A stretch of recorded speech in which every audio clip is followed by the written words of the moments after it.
Olá, pequenos investidores, sejam muito bem-vindos a mais um Destaque do Dia. Mercados hoje com boa queda, o principal dado da semana foi divulgado. CPI americano, inflação ao consumidor, veio bem acima das expectativas do que o mercado imaginava. Inflação ao consumidor CPI dos Estados Unidos sobe 0,5 em janeiro, acima do esperado.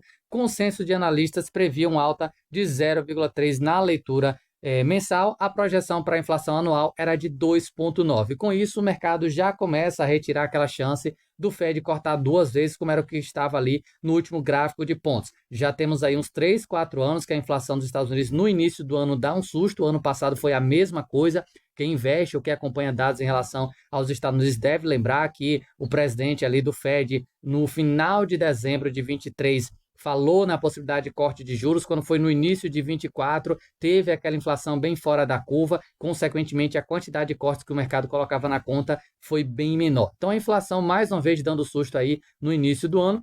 Provavelmente, próxima reunião aí do Fed, a gente deve ter um tom um pouco mais duro e é provável até também que a gente veja ali alguma alteração no gráfico de pontos quando chegar ali na terceira reunião do ano, que acontece a cada 90 dias a alteração do gráfico de pontos. Então, acho bem provável que a gente veja alguma alteração. Se os Estados Unidos pode ter um juros um pouco maior, isso não é bom para nenhum país. Então, o Brasil acaba sobrando, embora a atividade econômica brasileira vem desacelerando. Hoje já começa a se ter aquela ideia de que talvez o BC vai olhar um pouco mais para a economia e, quem sabe, a Selic pare ali em 14,75, 15%. Ninguém acredita mais em 17% como antes, por conta da dominância fiscal.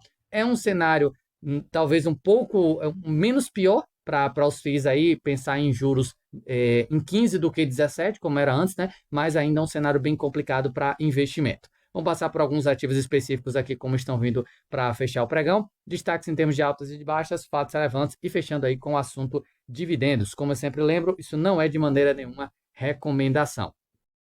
Começando aqui pelo IRDM11, caindo agora 1,34%. Hoje é ex-dividendo, fundo voltando ali para a região dos R$ 60. Eu acho que já era um pouco esperado essa queda na cotação por conta da redução de proventos, embora para mim não foi nenhuma surpresa esses 75 centavos. Mês passado aqui na realidade foi fora da curva, quando a gente olha aqui o histórico, dá para perceber 77, 75, 80, 74. Teve meses que o fundo gerou um resultado bem pequena, especialmente quando a inflação teve ali 2 meses ano passado que a gente viu deflação. Então, o resultado do mês passado é que foi fora da curva. A gestão até, inclusive, já divulgou o relatório gerencial e no relatório eles chegaram ali a citar no comentário, se você der uma verificada, que o fundo distribuiu de forma integral o resultado do mês. Então, o fundo distribuiu 75 porque gerou 75. Não teve nenhum não recorrente esse mês, coisa que sempre vinha acontecendo. E os não recorrentes dos meses anteriores eram não recorrentes positivos. Era algum ganho ali na venda com capital, movimentação de CRI ali que eles faziam com ganho de capital, ou algum CRI que tinha algum tipo de problema,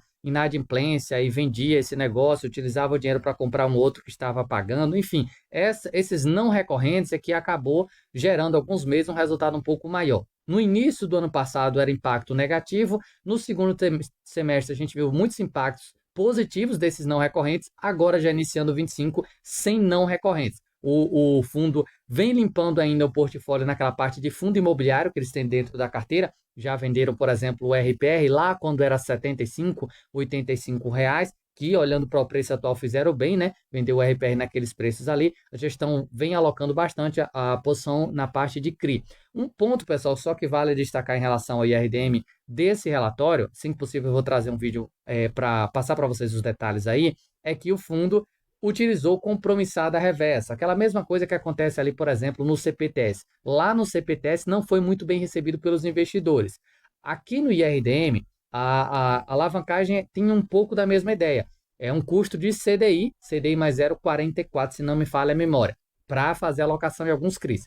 A expectativa da gestão é que essa compromissada não dure tanto tempo, porque de acordo com o que for fazendo as amortizações, os CRIs vão pagando aí, esse dinheiro já vai ser utilizado para poder zerar essa alavancagem. Mas já fica esse ponto de atenção para você que é investidor do IRD, porque é uma coisa um pouco mais nova. A gente já vê ali no CPTS, o VGHF às vezes utiliza, a MX, KNCR também tem ali alguma coisa dessa compromissada reversa, mas o IRDM não tem essa cultura aí não é algo tão comum a gente ver dentro do relatório esse tipo de alavancagem. Então, fica atento aí como é que a gestão vai lidar com isso e se de fato essa alavancagem ali, em torno de uns 100 milhões de reais, vai conseguir trazer retorno para o investidor. Snag 11, basicamente agora no 0 a 0, R$ 9,24. A gente tem a divulgação, já tivemos aí na live de divulgação, com Datacom, pessoal, dia 14. Isso é bem importante. A data não é hoje, o fundo geralmente antecipa aí, os fundos da Suno, eles divulgam um comunicado com certa antecipação para que o investidor tenha um pouco de noção de quanto vai receber. Até bem interessante, você consegue se programar, acaba às vezes gerando aquela pressão um pouco mais compradora. Aqui no histórico vocês já podem ver o crescimento, olha o CDI fazendo efeito. O fundo passou muito tempo distribuindo 10 centavos, mês passado a gente viu 11 e agora manteve aí esse mesmo patamar. O Snag 11 tem uma carteira aí a mais ou menos CDI mais 3, CDI mais 3,5, por isso aqui essa melhora dentro dos resultados. É uma carteira um pouco mais high grade, enquanto se manter, pessoal, a Selic aí nas alturas que vai ser por um bom tempo, ninguém espera que a Selic caia esse ano, na realidade é alta aí de mais 1% na próxima reunião e provavelmente uma de 50 e uma de 25. Então a gente deve encerrar esse ciclo de alta mais ou menos ali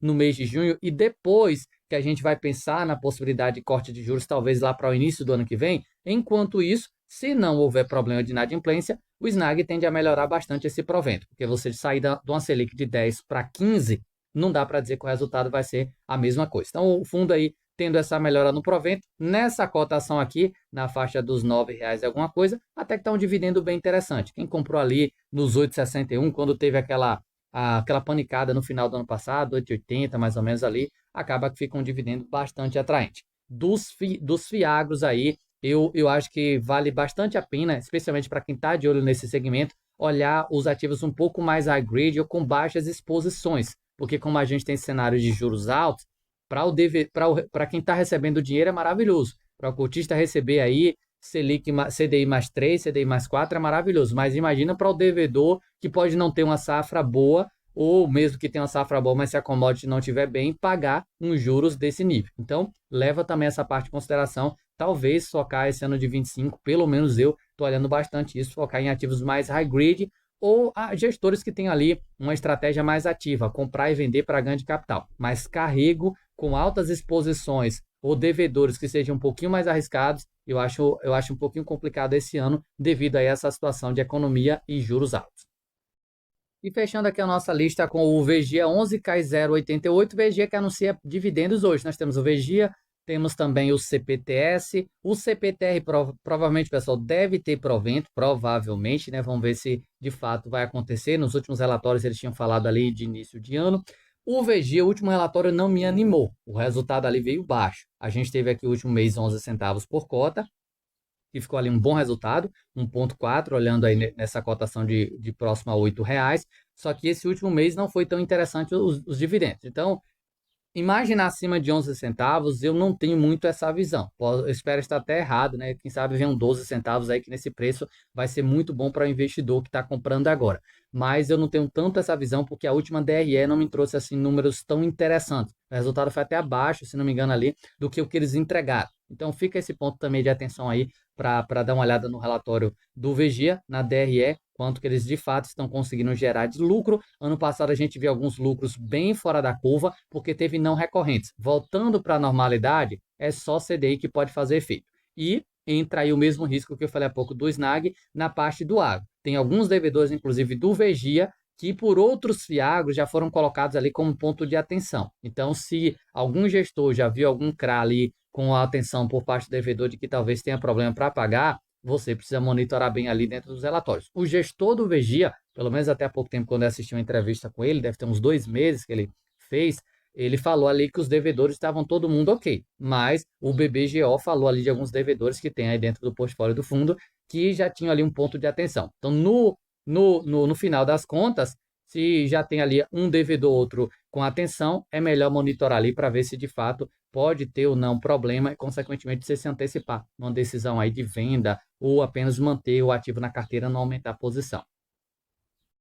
E vindo aqui agora para os destaques de altas e baixas do momento, nós temos o RBFF subindo 2,75, RBRR 2,43, MF11 2,35, WHGR 2,25, KCRE 2, a LZR sobe bem, 1,87, mas se a gente pegar o histórico do LZR, o preço dele bem abaixo da média. TRBL é que mais cai, 3,15, vindo 2,53, SNFF cai 2,5, RBRF11 2,38, com rendimento de ontem, que eu não vi nada de anormal no resultado, acho que os últimos que ele tinha distribuído ali acima de 6, 7 centavos era que não recorrente, agora a gente veio para a normalidade, a IEC caindo 2,28 e BROF caindo aí 2,28 também, R$ 48,47. Na parte aqui dos Fiagros, nós temos agora de destaque o HCRA subindo 20, um ativo com liquidez um pouco mais baixo, BRFT 9,46, BTAG sobe 2,23 e a AG 2,09, a GRX2, NCRA 0,72. Nas baixas, HGAG 8, GCRA cai 2,70 e AGR 2,41, GRWA 1,65, RURA 1,41 e VG agora 1,01. CPTR não entra aqui na lista, mas se a gente vê de fato dividendos anunciados, pode ser que amanhã a gente tenha um pouquinho mais aí de volatilidade.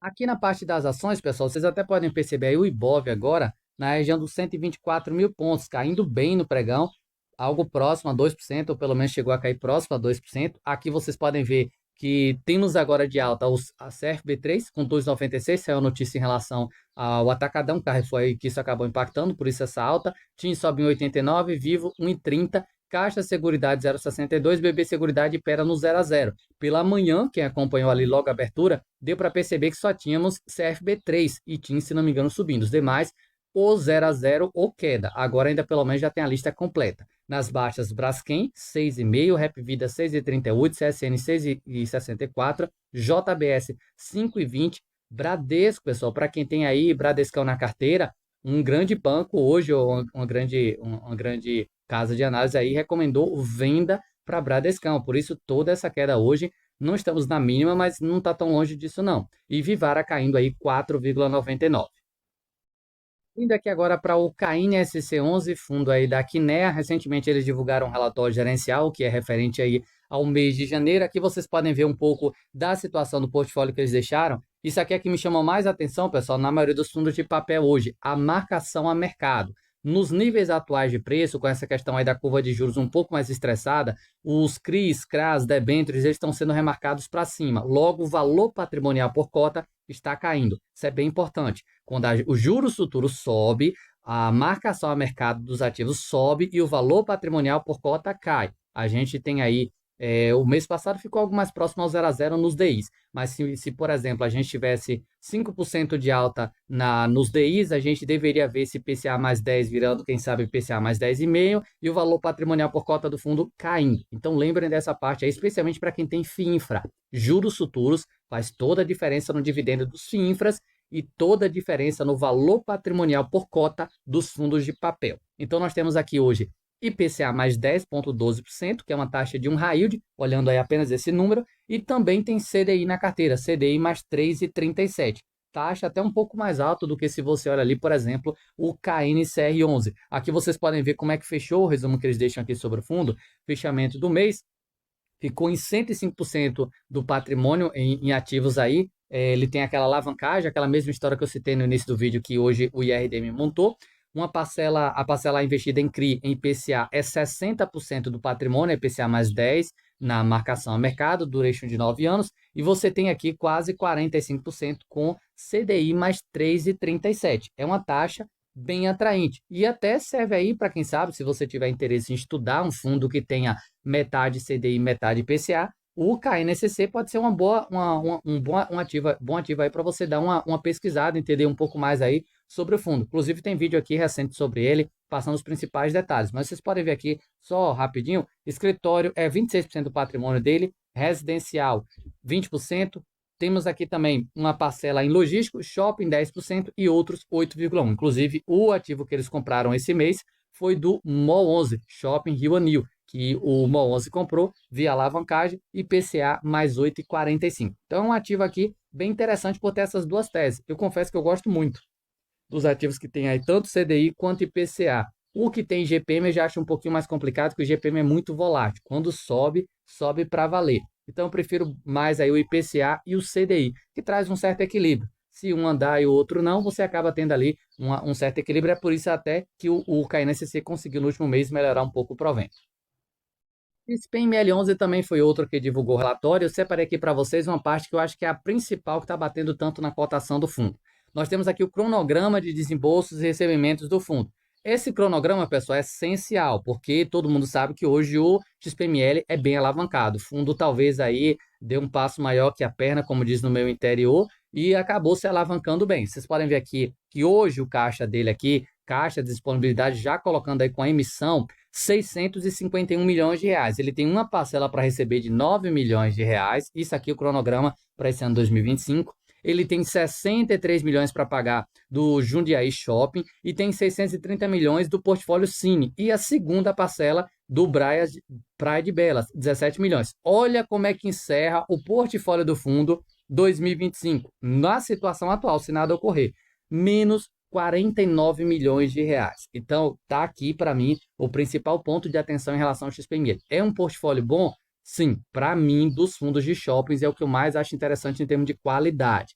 Mas hoje o XPML tem aí um risco um pouquinho maior de alavancagem por conta disso. O cronograma não está fechando muito bem. 50 milhões de reais não é muito dinheiro para um fundo com alguns bilhões de reais de patrimônio, de fato. Mas a gestão precisa fazer alguma coisa aí, já que a conta não fecha muito bem. E aqui eles colocam um pouco dos 9 milhões que eles vão receber aí de 10% do Catarina Fashion Outlet, as aquisições que eles fizeram. Nesse início de ano já foi concluída mais uma aquisição e aqui eles informam: a gestão acompanha ativamente a saúde financeira do fundo, além de buscar alternativas de otimização do fluxo de caixa e estrutura de capital que sejam capazes de honrar todos os compromissos financeiros ao longo dos próximos anos. Então, eu acho que essa informação aqui que eles colocam, na minha opinião, não é suficiente para convencer o investidor quando ele olha esse cronograma aqui, menos 49 milhões de reais. Não vejo assim como uma coisa de outro mundo. Eu acho que o XPML tem bons ativos no portfólio e que tem liquidez.